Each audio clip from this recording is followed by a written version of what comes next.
Welcome. It is 6:30 on Monday night, so it must be time for a town hall meeting. I'm Barbara Lee Van Horsen. I am the experimenter at the Momentum Center, a grassroots movement to create a stigma-free community, and the convener of the Anti-Racism Task Force. You're seeing on your screen all of the organizations that make up the Anti-Racism Task Force. When you talk to folks from those organizations, please thank them for their support of these important community conversations.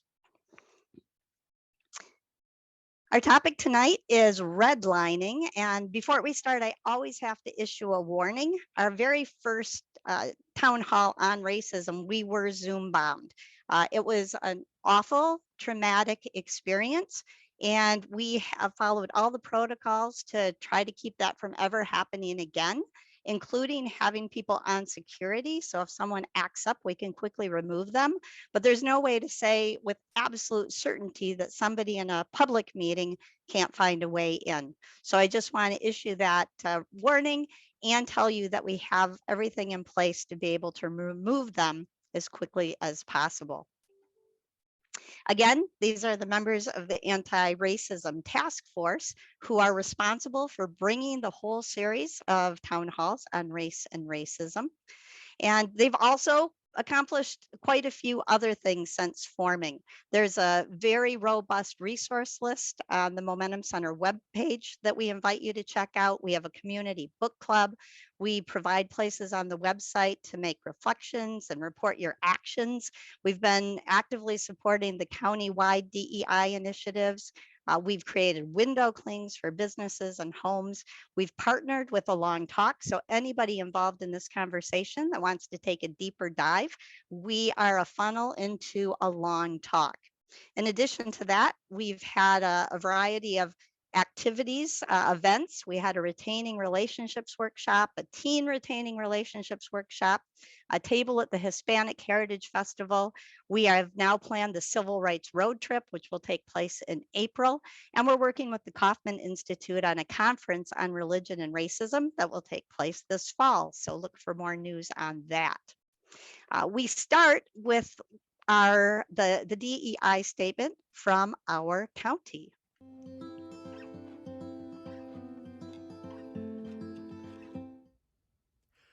Reconocemos la importancia de la diversidad, la equidad y la inclusión en el logro de nuestra misión y lo consideramos un valor básico para involucrarnos de manera proactiva y comprender una variedad de perspectivas a través de todas las diferencias humanas.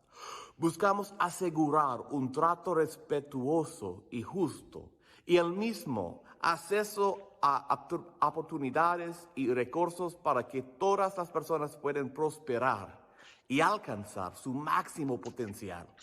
Creemos que la voz de cada persona agrega valor. We recognize the importance of diversity, equity, and inclusion in the accomplishment of our mission, and we hold it as a basic value to proactively engage and understand a variety of perspectives across all human differences. We seek to ensure respectful, fair treatment, and full, equal access to opportunities and resources so all people may thrive and achieve their full potential.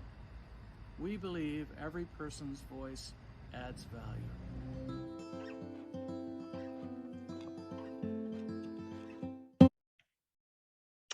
And as we begin our time together, we also pause to acknowledge the land on which we gather.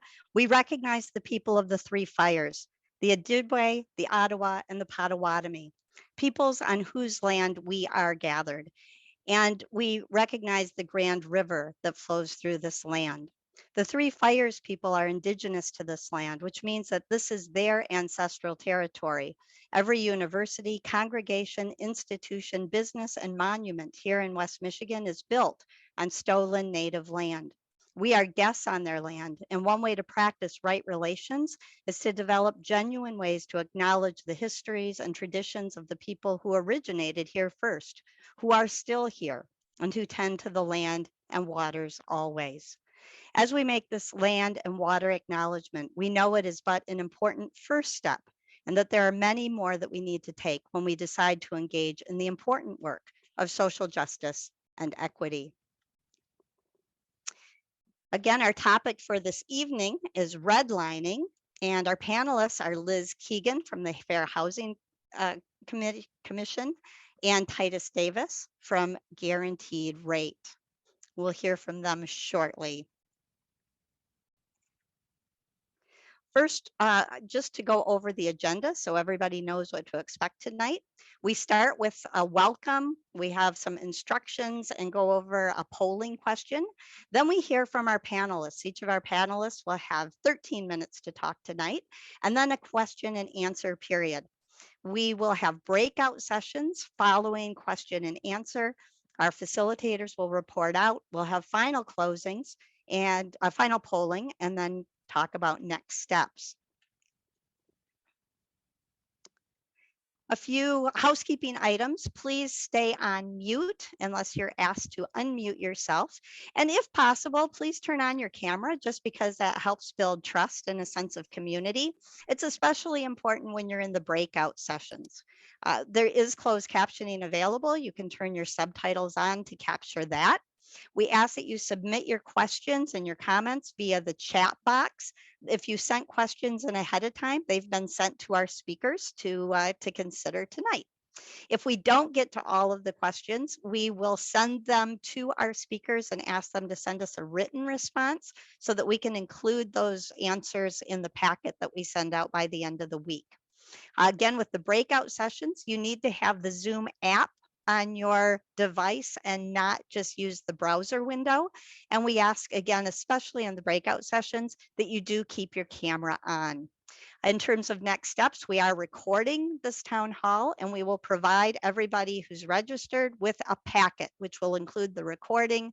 It'll include my slides. It'll include any documents that might come up that we talk about needing to share. And all of the feedback from tonight will be reviewed by the Anti-Racism Task Force tomorrow in our debriefing and planning meeting. Final thing is to go over our communication guidelines and our ground rules. The first one is honesty. This isn't a debate. We're not here to figure out who's right and who's wrong, but to be willing to communicate our honest thoughts and experiences and to be willing to listen to the experiences and thoughts of others.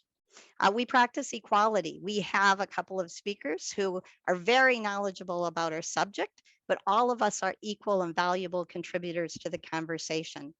Respect. All of us have preconceived ideas and they can get in the way of our listening to each other. So we want to be aware of that so we can remain respectful at all times. We want to practice active listening so that instead of thinking about what we want to say, we're really listening to whoever is speaking. We want to take responsibility for our words and our emotions. All of us have triggers that can get hit unintentionally. If that happens, we want to be able to name it without blaming somebody for it. And finally, this is a shame-free zone. Shame never helps anybody to grow and develop. So we really work to create a safe place for people to ask questions, to unpack the things they've been carrying around so that we can look at things objectively and decide whether it's something we want to continue to carry with us or not. So this is a shame-free zone. Those are our guidelines for tonight. If you are staying on at this point, I will take that as an agreement with our communication guidelines and ground rules. If you don't think that you're going to be able to abide by these ground rules, then this is a good time to excuse yourself from this conversation and to plan to come back at a time where you might be more ready for engaging in that kind of conversation. I do have a quick pre-poll to share.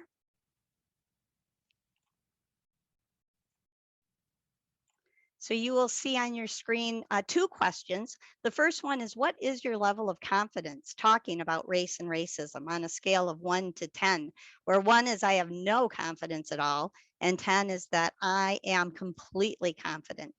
And then the second question has to do with how present you think racism is in our community.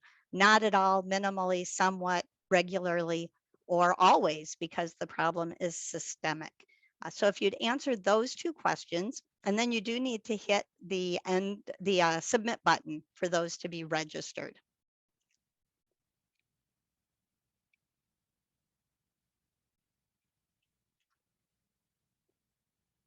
We'll leave that up a little while longer as people are logging on.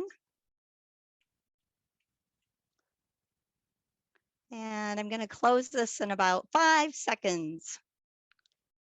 2 and 1. So let me show you the results. We have a few people at a 3. Most people, we have 5, 6, 7, 8, 9, and 10. So just take a moment to think about where people are on that scale.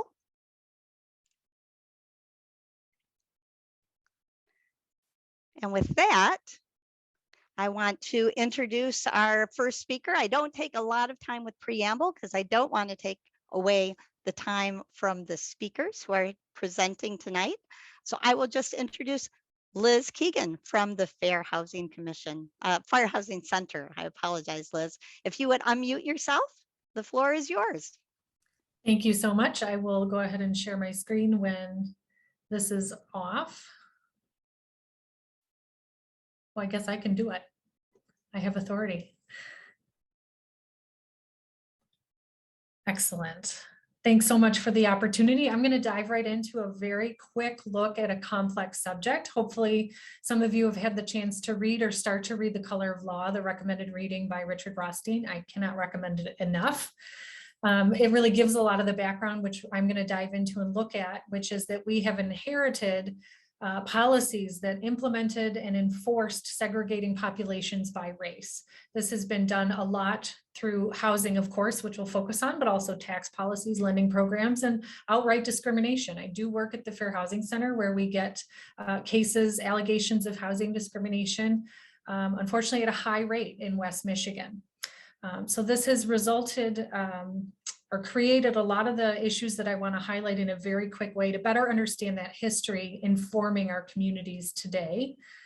So we're going to look at a little bit of our history related to the Homeowners Loan Act in 1933. This is very similar to what we're facing. We had a great crisis. We're coming out of the Great Depression. There was a lot of effort to evaluate how to help people keep their homes. Through providing mortgage assistance, low interest rates, refinancing, getting new loans on the books. This was all put into law in 1933. I thought it was interesting to just quickly note that before this act was passed, mortgages looked very different. 3 to 5 years and you owed a large payment at the end, a balloon payment with very high interest rates. This law opened the door to establish and normalize 15-year loans, which of course now we offer along with 30-year loans, which opened a lot of opportunity for folks. So not a lot of people had access to this type of wealth to become a homeowner, but enough people had done it that the government was very concerned about the ripple effects coming out of the Depression, similar to coming out of a pandemic, I would imagine. So the Homeowners Loan Corporation was established under that law, and they created residential security maps that were looking to evaluate and help standardize the appraisals that were happening under this initiative. They looked at 239 major urban areas across the country. I have a map of where they all are, but we had a number of them here in Michigan. You can find most of them online. But this is where the term redlining came from because they were grading communities across a 4-tiered system. You can see A, B, C, D, that might be familiar from school days, green, blue, yellow, and red. So green and blue were assessed to be in better shape. Yellow was not quite passing, and red, which is a little bit more pink here on my example, was red failing. Part of the issues that they were evaluating for each neighborhood, they would fill out forms that you can actually see yourself. Looking at the number of housing, the type of housing, the terrain, all sorts of different topics were evaluated on these one-page forms, heavily focusing on housing, which included that these assessors had to look at whether or not incompatible racial and social groups were present. They also had to kind of forecast are these neighborhoods going to continue to be occupied by the same social and racial classes? And this was an element that was taken into account in creating and assigning these grades. It was thought at the time that any changes in social or racial occupancy would lead to instability and a reduction in home values. So this is language directly from the Federal Housing Administration, FHA, underwriting manual. And I don't expect you to review this in any detail, but I want to show this was policy. This was the instruction that was provided. Again, looking at ways to evaluate the value of these homes. And these maps were also then often used to influence other public infrastructure decisions or where investments would be made. So again, here we have direction where they were looking at who was living there, identifying what type of land use was happening, but really specifically looking at lower class occupancy and inharmonious racial groups.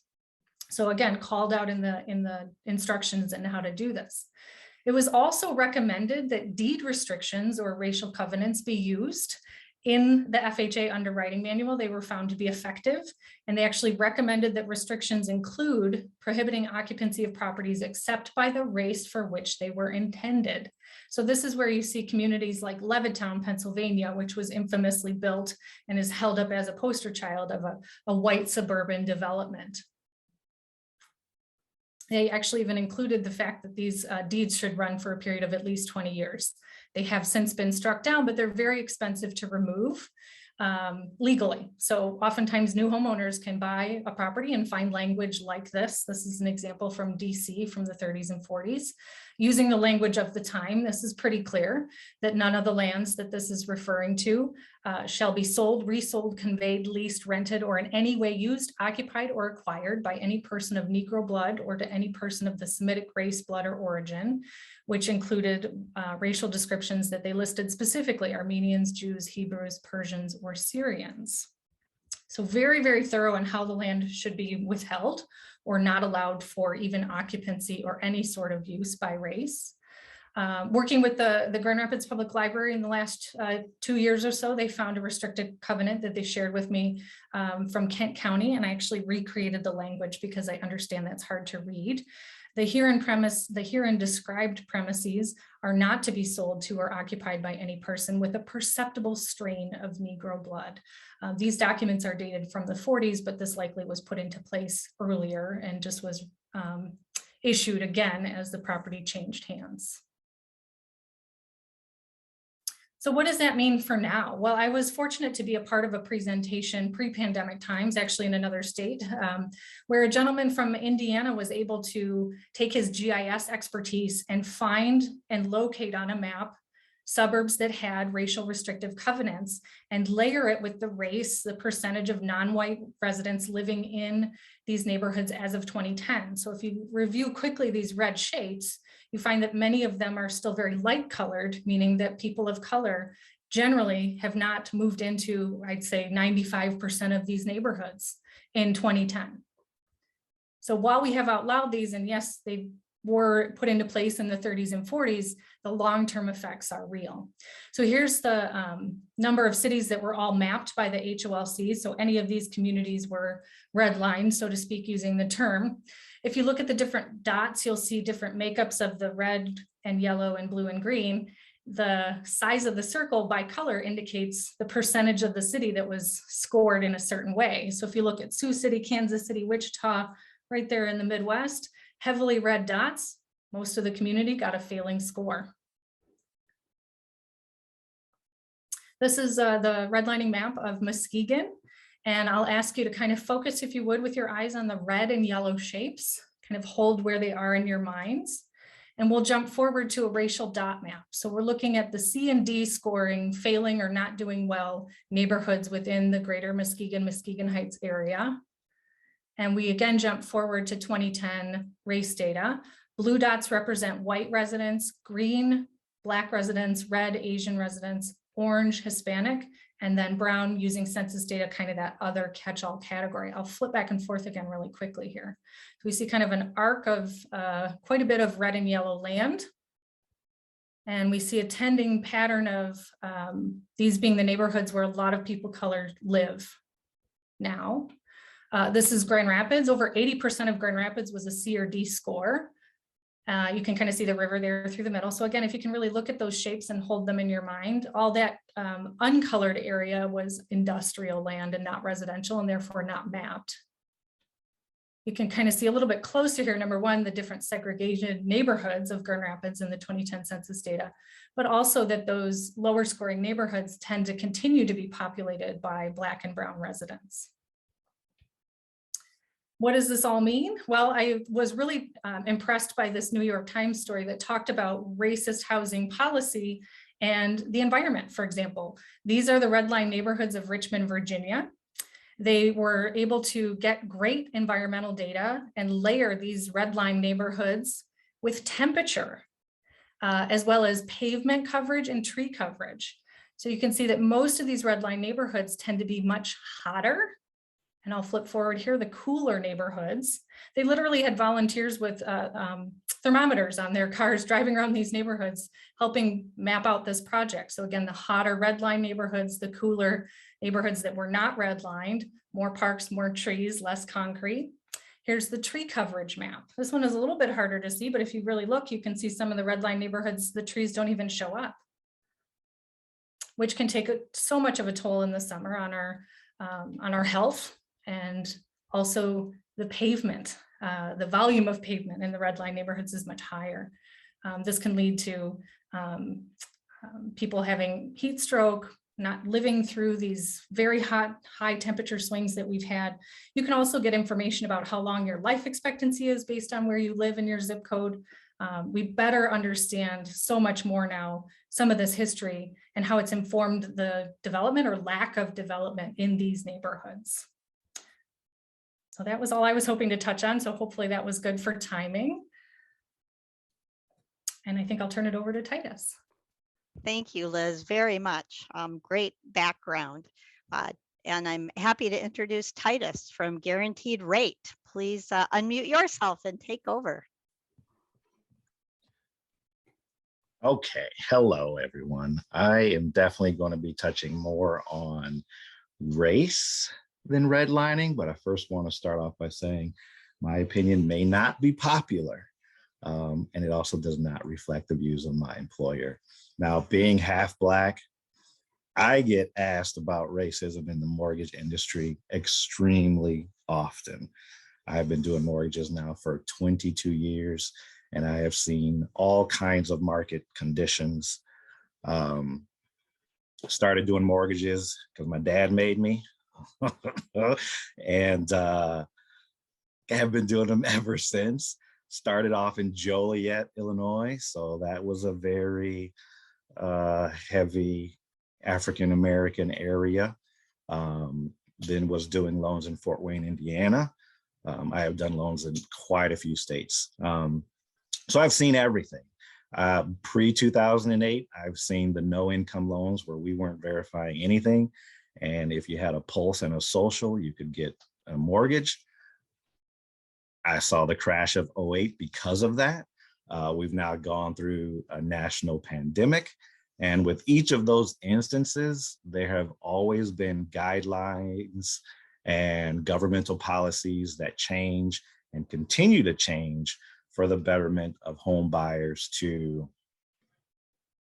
attempt to prevent redlining or just racism in general when it comes to qualifying for a mortgage.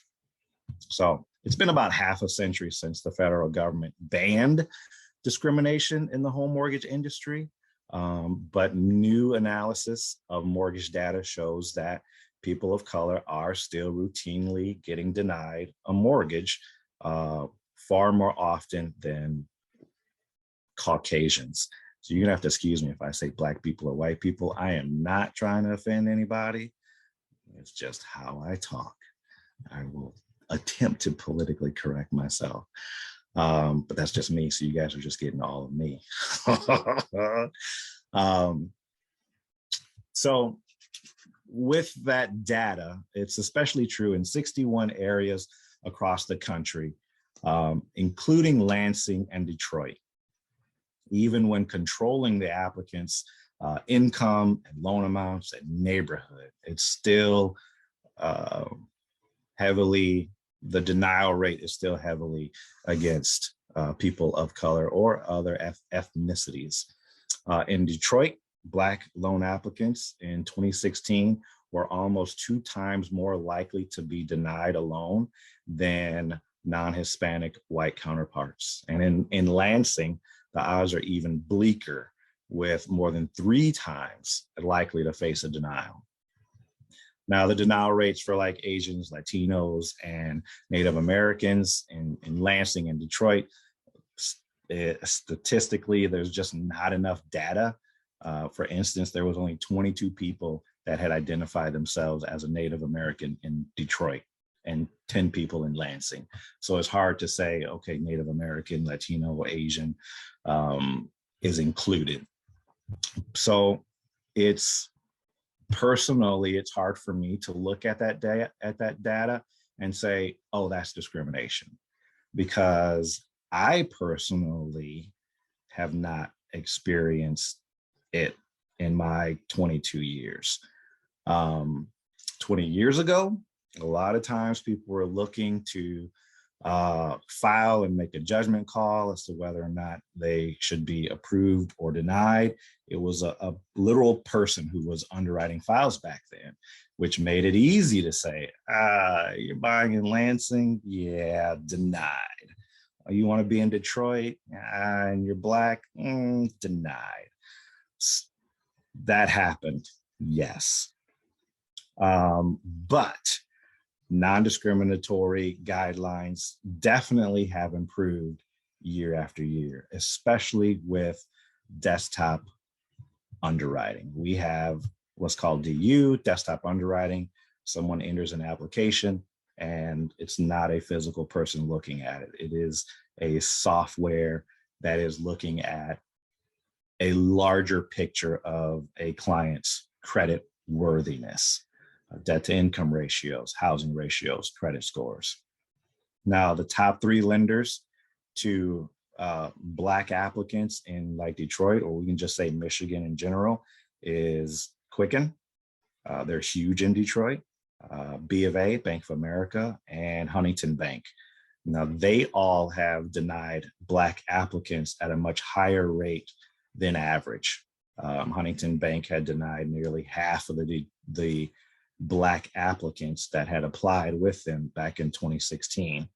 Now, that the problem with that data is someone's their credit score is not available to process in that report. You can scrub and pull and say and get their nationality and their sex, but you can't get their credit score. And the credit score is what we go by. So when it comes to having a robust compliance and monitoring procedures in place, like institutions have now, you can legitimately explain the crediting factors that went into denying a person.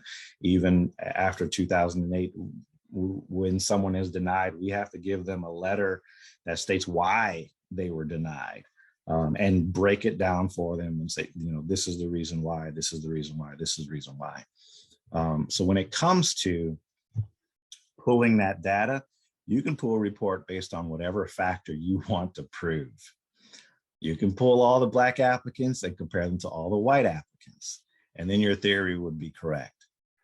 But if you pull that same data based on the credit deciding factors that an underwriter or underwriter software is going to look at, like their credit scores, their income, collections, judgments, debt to income ratios, housing ratios, then you get a more accurate picture explaining the why for those denials. And it's not based on color, it's based on credit worthiness. Now, some institutions do have higher credit score requirements to qualify for a mortgage, which is an acceptable lending practice, to more so to prohibit the financial loss of an institution, or if that institution wants to have a more conservative approach to lending. I worked at Flagstar Bank for many years. minimum credit score back then was down to 600. When COVID happened, they shot the minimum credit score to 680. That killed 98% of my pipeline, literally. And no one was grandfathered in. It's the same thing that happened in 2008. From Monday to Tuesday, guidelines changed. No one's grandfathered in. Here's the new requirement. And my clientele fall between that 600 to 660 during that time period. So when a financial institution wants to rev up or increase their credit requirements, it does have a negative impact regardless of race and color.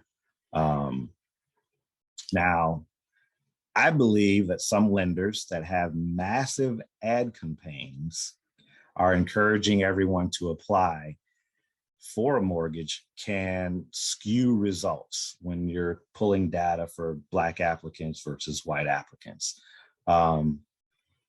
It is in adherence to mortgage compliance that these institutions do encourage everyone to apply. Because if they didn't do that, then you're talking about huge regulatory infractions on that institution's part. Example, we mentioned Quicken, so Rocket Mortgage. They have Super Bowl commercials every year. I make fun of them. That's just my own personal thing, you know. But they really pump that you can get approved in 8 minutes. It's super easy to apply. You can do it on your phone before the commercial's over with, and you'll know. And that's great because you're really pushing a lot of people to apply with the expectation of it's very easy. So you're going to have a lot more denials because they're asking everyone to apply because it's super easy. Which is good because a broader audience of people may not have otherwise applied for a mortgage. They may not have thought they could qualify. But with those high application volumes, it translates into higher denial rates. Now, in this day and age, I personally feel it's less about redlining and more about financial literacy being taught in those areas. In those areas, people aren't taught about credit scores, balancing checkbooks, managing finances. When I grew up, my math class was about balancing a checkbook, handling basic finances. That is completely lacking in modern day school curriculums. Now, if somebody wants to learn, they have to do their own research. They listen to Dave Ramsey, who says credit is bad. And so they don't get credit because Ramsey said credit's bad. And then they want to apply for a mortgage, but they have no credit because Ramsey said it was bad. That's perpetuates people from not building credit, understanding credit. And personally, my parents never taught or talked about credit. I learned about credit when my dad taught me mortgages. That's when I learned about credit and credit scores. And I didn't know about their own financial assets and things like that till about 5 years ago when I found out how much money they have. And I'm like, what? Y'all got all this money and y'all never told me about anything or taught me how to save or taught me any of those things. So with my kids now, and they tell me about what they taught, what their finance class taught. And my kid said, our teacher, he just had us watch The Office. And that's what we did for our financial class. I'm like, are you serious? He's like, yeah. And he gave us a couple flyers here or there. And I'm like, oh my goodness. So then it was my duty anyways. And I've had all my kids on my cards as authorized users as soon as I could. And they have 800 credit scores because I know and I'm teaching them about. And my daughter who works at, where she worked, Plato's Closet, she has a huge savings account because I taught her about savings. I taught her about credit, how to use it. That is what's lacking in those redlined areas.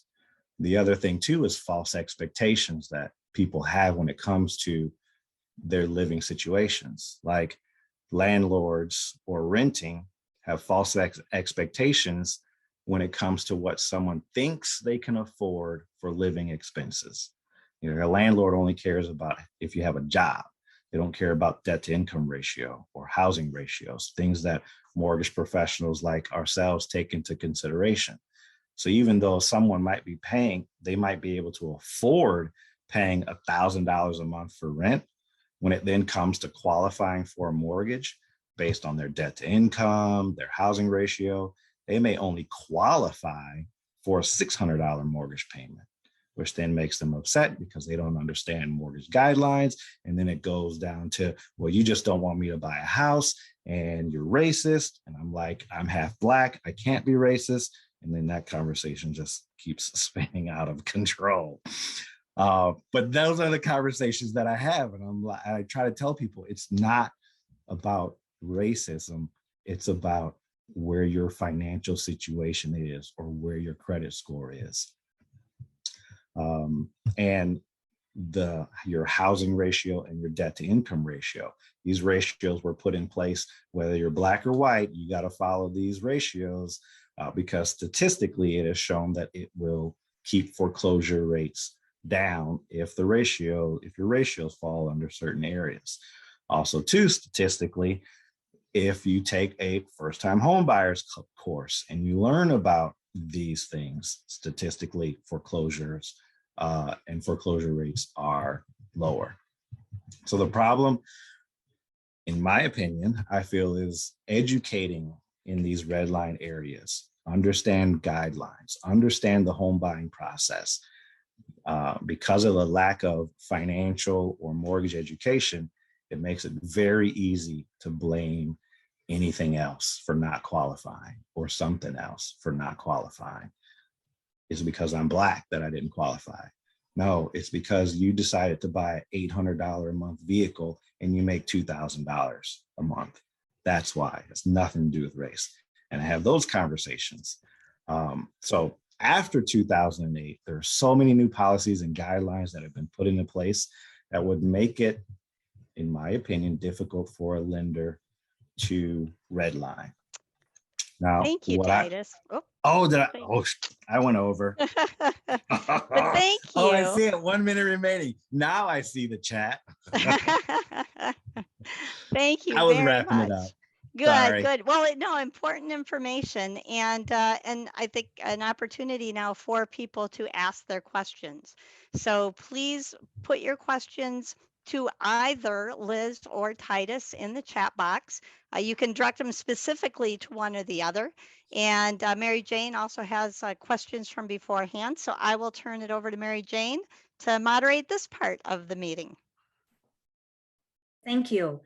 This first question, let's start with Liz, and Titus, jump in if you have something to add.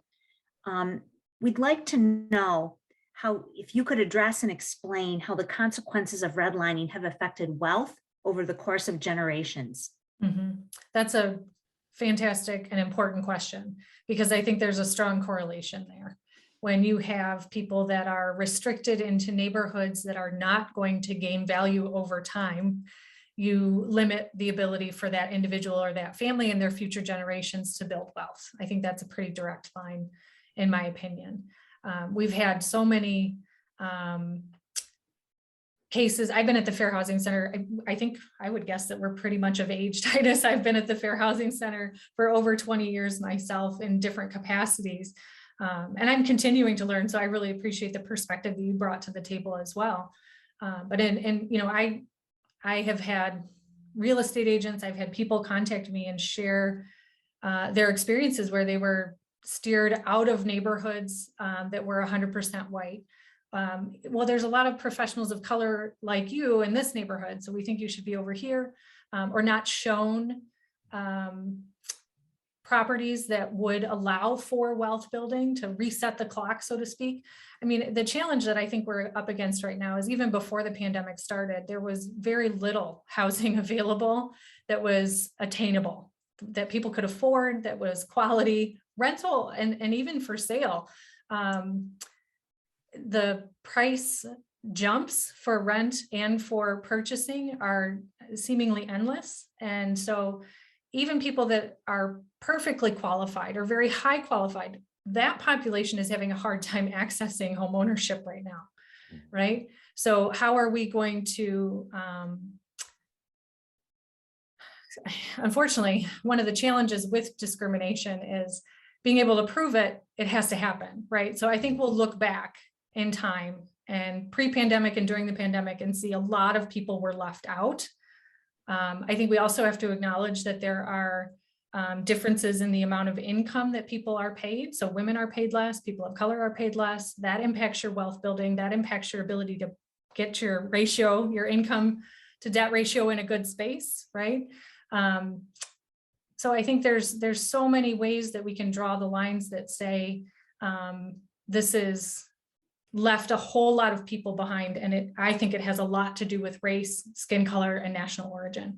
Fair housing laws protect other groups. So you'll hear me talk about women and people with disabilities and families with children who are also people of color.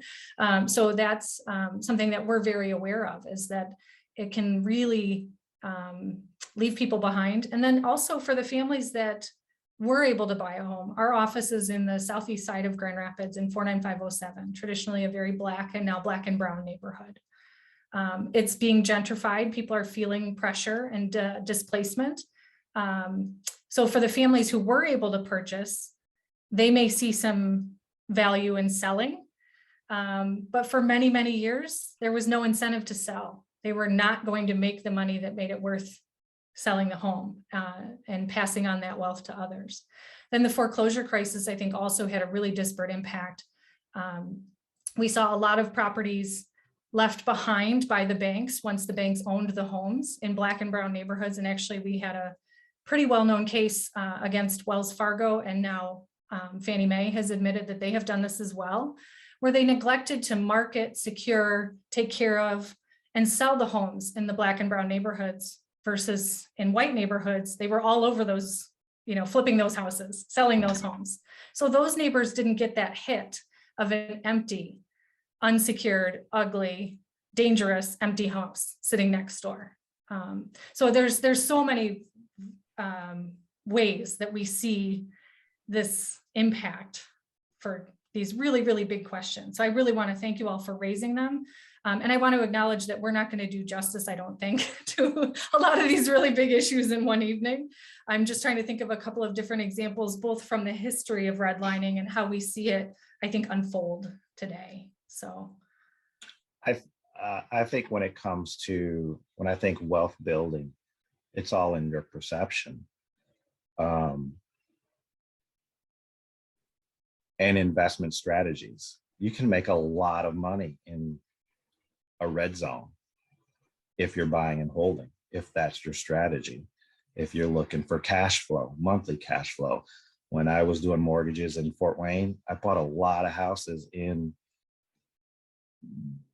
not so desirable areas for pennies on the dollar for back taxes. I bought a house for $2,000. We put 8 into it and we rented it out for $500 a month. And we had our money back, and it was all cash after my initial investment was paid off. So I think when it comes to wealth building with the effect of redlining, it's all in that investors end goal. If you want to flip, you can build wealth there. If you want to buy and hold, you can build wealth there. I don't view it as, oh, you can't make money in this area with wealth building. I think that we have to go into a deeper dive with that question. Right. And I'm looking at it from the homeowner perspective, I think, versus the investor perspective. Yeah. And I have invested in real estate for years. So I look at it from the investor standpoint. I'm like, what are you talking about? You can make a lot of money in those areas. So it's all in your mindset. Well, and I think having access to the opportunity to understand and build credit. Another great point was brought out as a message to me directly was, what about the appraisal cases that we're seeing? We are seeing families asking for appraisals to maybe get an opportunity to sell and move on to the next big thing, or for financing to refinance, and they are losing hundreds of thousands of dollars in the appraisal value based on race. So I think it's been a great big national conversation. The Appraisal Institute is taking it very seriously. We're hosting a workshop about it at our upcoming fair housing event ourselves to learn and understand better. But I think we just, from my perspective, we see so many covert issues where you may, I'm a homeowner, and if I didn't work in housing, I would accept the amount that I was appraised and given, right? I wouldn't know to challenge that. When I share this in meeting rooms and groups with where the majority of folks that I'm speaking with are Black, they will tell me privately, this has been well known, or this has happened to my family. We didn't realize it, or we were able to try to challenge it and we couldn't get anywhere. We couldn't get anyone to listen to us. So, I want to honor that has happened. And it has a significant impact on the ability. So you see it on the accessing the housing, financing the housing, and then, getting your money back out of the housing. Those cases do occur as well. Thank you. Thank you both. Titus, the next question is for you.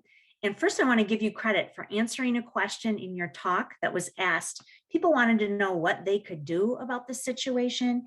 And you gave really explicit directions about finance knowledge that's lacking, and education around those things, and credit scores is something that can help equalize and bring closer to justice. So thanks for answering that question. But here's another one for you. How might unintended bias in the desk underwriting and artificial intelligence be addressed?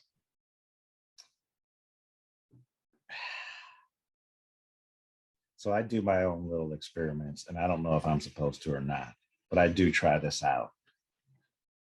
I'll change a race on an application and rerun it through underwriting and see if a decision's different.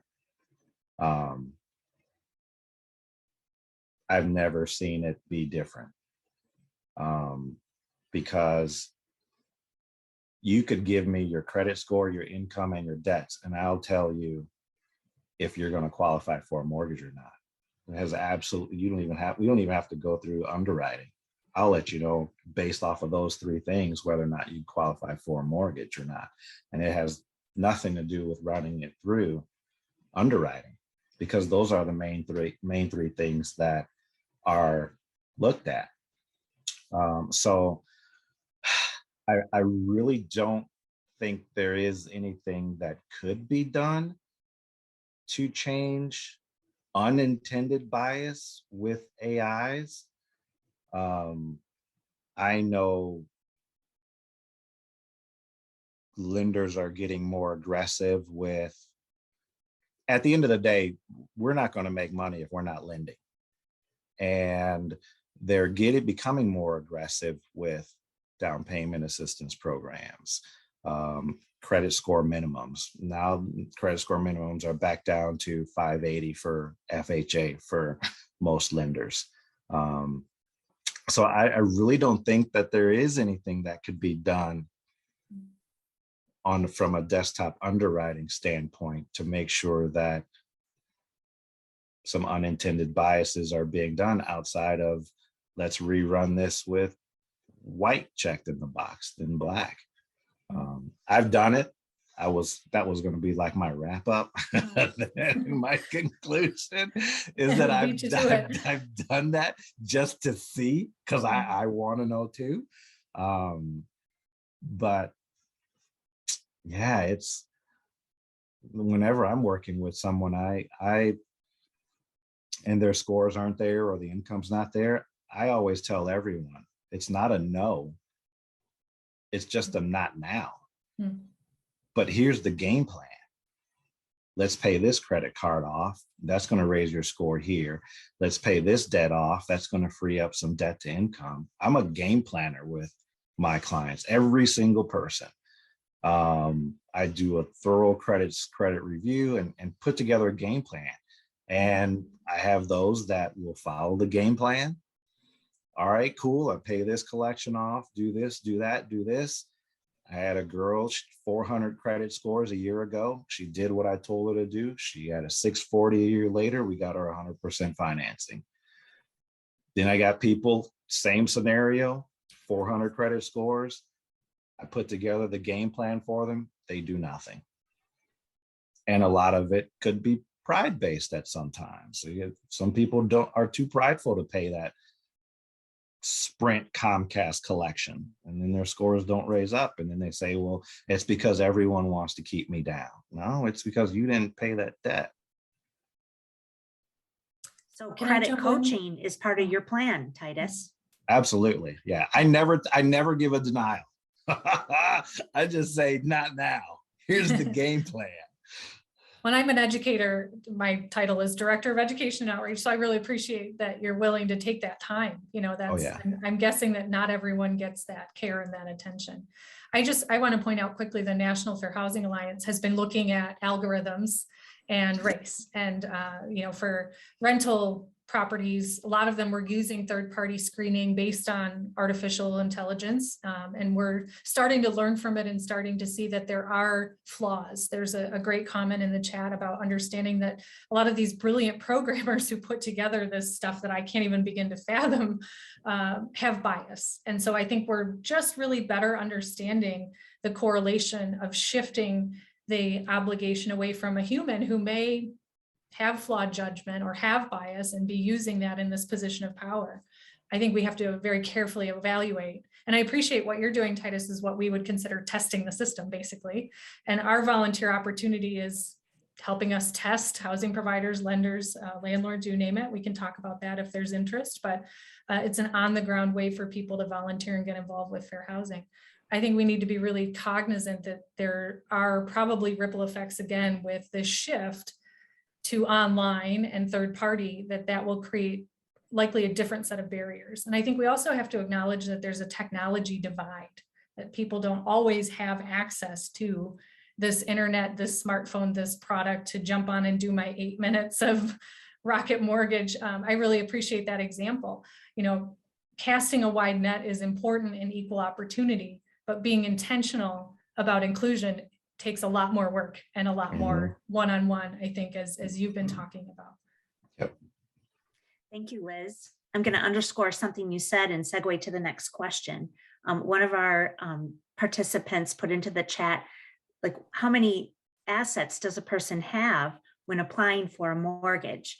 Might your parent or friend know about scholarships or other pieces that could give you the advantage that Titus has been mentioning?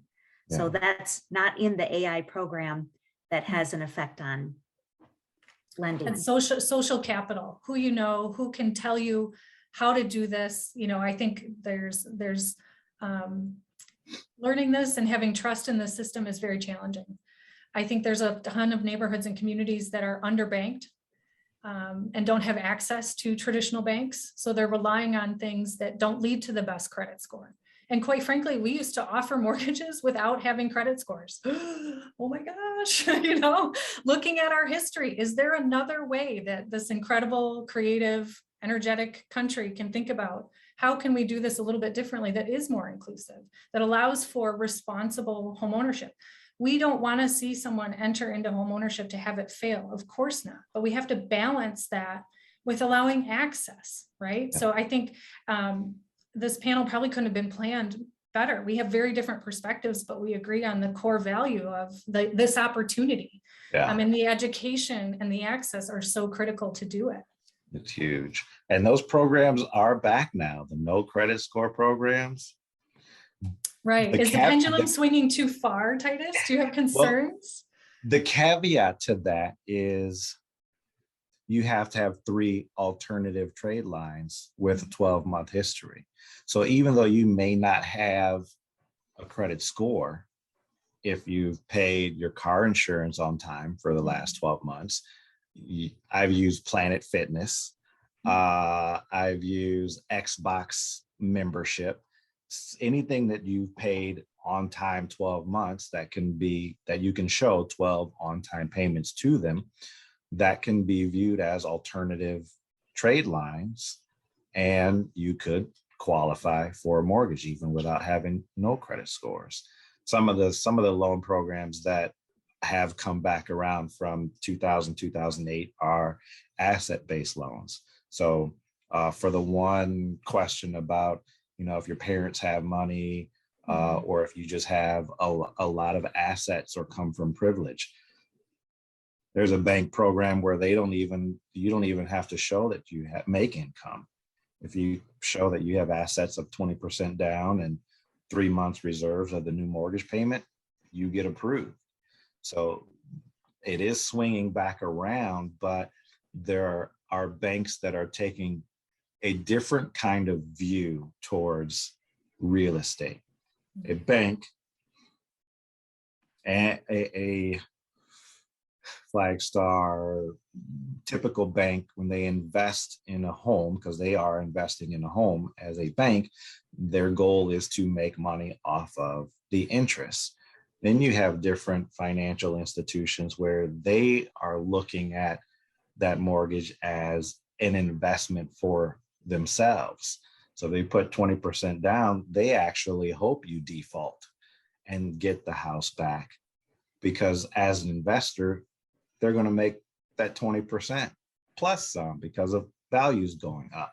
Or if they foreclose, they'll hold on it. Values have continued to go up year after year and with no real slowing down. So there are different institutions now that have a different perspective on a mortgage and how they're going to get paid back. All right, we have time for just maybe one or two more questions. I'm not sure who's most appropriate to answer this question. It might be Liz. So one of our watchers writes, realtors always find a way to exclude Blacks, don't they? Yes, that was a question shared in advance, and I have to honor that experience or that observation, because I've seen it. I've been, on the receiving end of a phone call. One that stands out, a Black real estate agent was helping a first-time homebuyer couple that happened to be Black.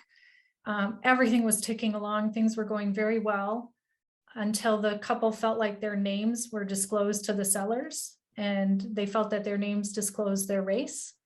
And the seller's agent actually even said, the offer is good, the buyers are not. So we have to acknowledge that that type of bias does absolutely interfere. And unfortunately, by the time the real estate agent and I connected, the home had sold, which is, when you've got homes getting 64 offers in a 24-hour period, how do we at the Fair Housing Center help identify and stop housing discrimination in a market like this? It's very, very, very challenging.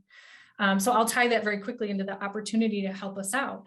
We train volunteers to pose as home seekers and visit open houses, lending institutions to inquire about lending materials, landlords, property management folks, and you go basically as yourself and you ask about a housing opportunity. The key is that we pair people together. If we think it's race discrimination, we'll send out a Black tester and a white tester, and we literally compare what happens side by side. And that's where you can really see the differences in treatment. Tick, tick, tick, tick, tick, tick, tick, right? A successful test is when there is no difference in treatment. And that happens too. So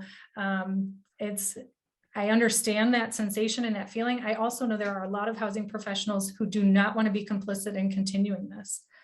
Real estate agents have an obligation to be receiving regular fair housing training to keep their licenses. Lenders have to have regular fair lending training. Landlords don't. There's no requirement. So I think there's gaps in that education, which I'm a big fan of as well. But we do have people choosing to engage with us. Or, I said a real estate agent reported that discrimination to us. We need our partners. We've had lenders call and say, the sale of this condo is not going to go through because of discrimination. Can you help? And I've seen it on the flip side when racial tensions heated up in the last year, 2 years. I was getting a lot of, there are not many Black loan officers. So I was getting a lot of, well, I have some clients and they want to work with a Black loan officer. I'm not going to turn down business. But I personally felt you're like, why? I get it was so hard for me to put into words that, like, I get it, okay, but I'm gonna treat you the same way no matter your race. And if we wanted to end racism or the things that we see and experience with it, stop talking about it. That's just my opinion. Or requesting, I want X race to represent me. It's a fine line, because I experienced racism? Yes. My experience with racism was my own nationality against me. Have I experienced racism from whites? No. But it's not to say that it's not there. It doesn't exist. But it was a very interesting time period last year in 2020. You had a pandemic and all this racism happening at the same time. And my business went up because people only wanted to work with their nationality, which is cool, which is fine. I mean, I'm going to help you no matter what. But are you contributing when you're making a special request? There you go. Thank you for the Q&A time. And I do think, yeah, a lot of that points to the need for these conversations, because I think those, there's a lot to be said about trust in the system. Yeah.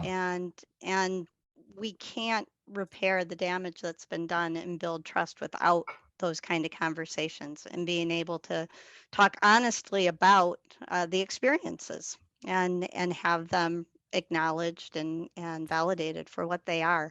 So very grateful to both you, Liz and Titus, for sharing your perspectives in the work you do, as well as your personal experiences. And again, when we can bring together those divergent viewpoints and have respectful, honest conversations, I think that's the best we can hope for.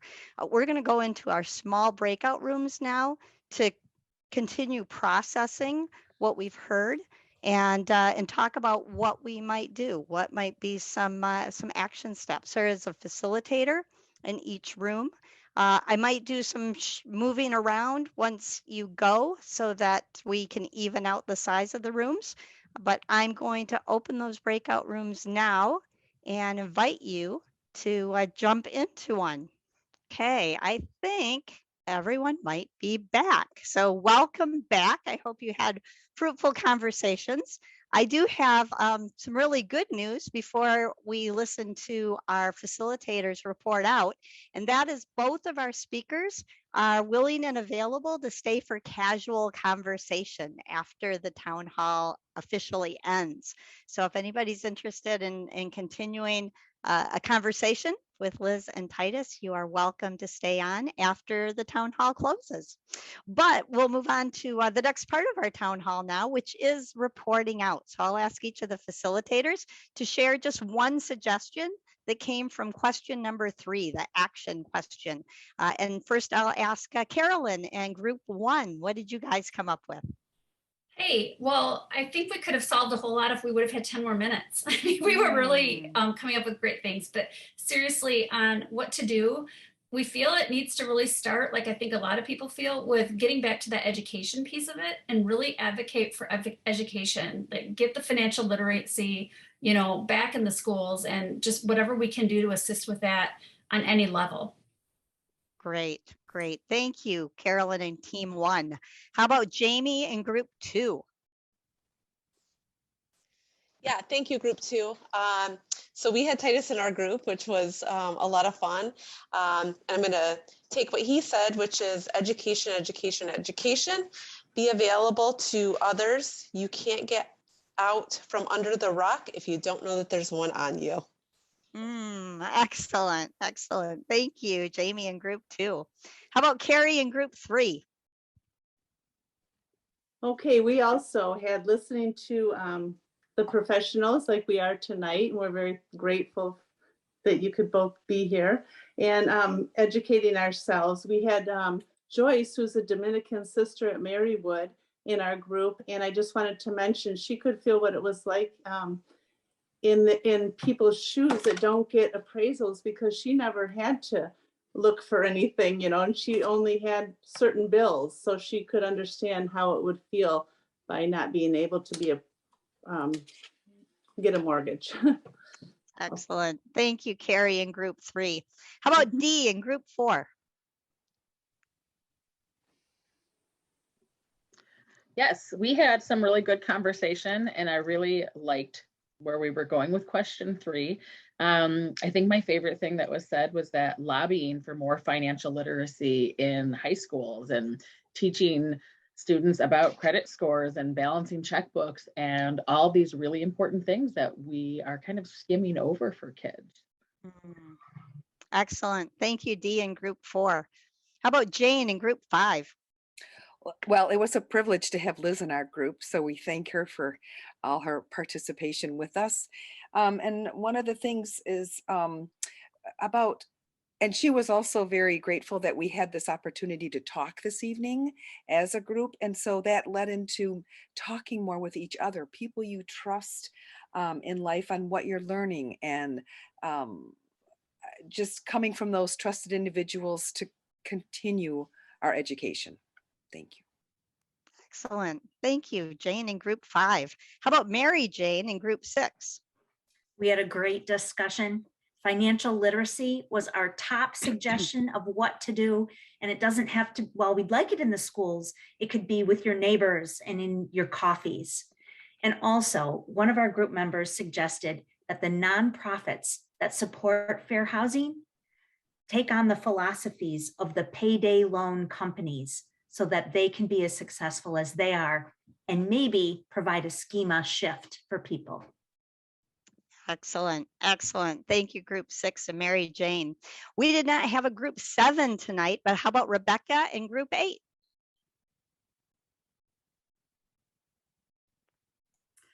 Well, as I posted in the chat, we didn't get to the third question. And I will apologize for the group, but we had an excellent conversation, and we had a great experience listening to one of our group members who lived in a different part of the country. And so he was able to really share with us some similarities and yet some differences in where he grew up with regard to housing experiences. So we were very enriched by listening to him talk about that. Okay. Thank you, Rebecca in group 8. So in terms of next steps, we're going to do our polling next. I have a post poll which asks, how present after this conversation do you think racism is in the community? From not at all, minimally, somewhat, regularly, or always systemically? And the second question is, how comfortable are you talking about race and racism now compared to when we started tonight? The same, more comfortable, or less comfortable? And if you would answer those 2 questions and then hit submit.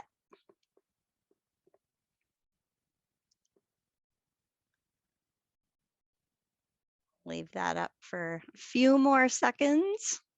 Give everybody an opportunity. I'll close it in 5, 4, 3, 2, 1. Let me share those results. First question is, how present do we think racism is in the community? And the second one is, how comfortable are you talking about racism? 76% more comfortable now than before. So that's really rewarding to see. The next question is an evaluation of the town hall. How helpful was it? Not at all, Did it make you more aware? Did it motivate you to take action? Did it convince you to become or continue to be a leader in this area?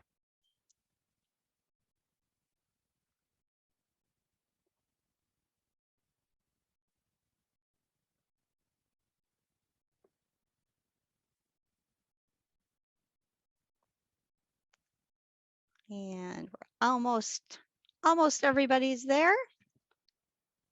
We'll close it in 3. Oh, excellent. 100% participation. And everybody agreed that it was helpful. That's always very good to see. Thank you. Oh, did I share those results? There we go. Now you can see the results. The next one is about another town hall. So first, would you be interested in participating in additional town halls on race and racism? And if so, what would you like to see addressed? And you can choose as many of these as you wish. The organizations that are addressing racism, historical instances of racism in the Tri-Cities, race and religion, local government actions and reactions, local businesses and the economics of race, implicit bias, white privilege, racism in healthcare, racism and mental health care. Choose all that apply.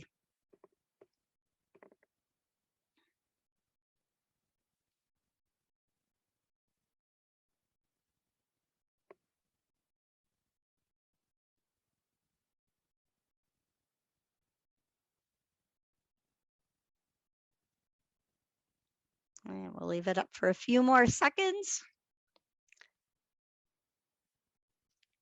I'll close it in 3, 2, 1, and end poll. So 100% would be willing to and interested in participating in additional town hall meetings. And as we look at the topics, looks like our highest topic is local government actions and reactions, followed by local businesses and the economics of race and organizations addressing racism. So this is really important because it really does inform the anti-racism task force as we determine what we're going to address next. And finally, the last question here is about actions. What actions are you willing to take now? And again, choose all that apply. Are you willing to read, listen, watch to learn more? Engage in more conversations about race? Engage in more conversations with people who are a different race from yourself? Get additional training from a long talk in having uncomfortable conversations? Support DEI initiatives at your school or workplace? Attend implicit bias training? Get involved in local government efforts? Donate to groups working in racial justice? Join the community book club? Or invite other people to this series of town hall meetings? Check all that apply and hit submit. And lots of answers are pouring in.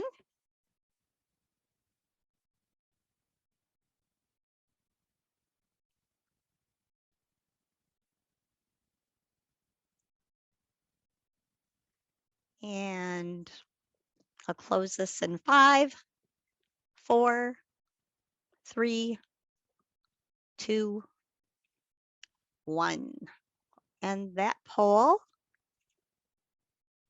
And here's the results. So 88% want to engage in more conversations. That would be the highest. So thank you for responding to those polls. The next thing is next steps. So we're going to send this recording. We'll edit out the individual groups as they were meeting, but we'll send out the recording, the slides. We'll send out any additional answers to questions that we might have. And we will review this feedback at the Anti-Racism Task Force meeting tomorrow. Next steps for you One is to watch the Momentum Center, to go to the momentumcentergh.org and note, make a check on the box that says read, watch, and reflect, and tell us what you thought of tonight, what you thought of the book. Hopefully you're reading the book on redlining, and report your actions. What are you doing? What steps are you taking? Know that you're part of a community, that you're not alone.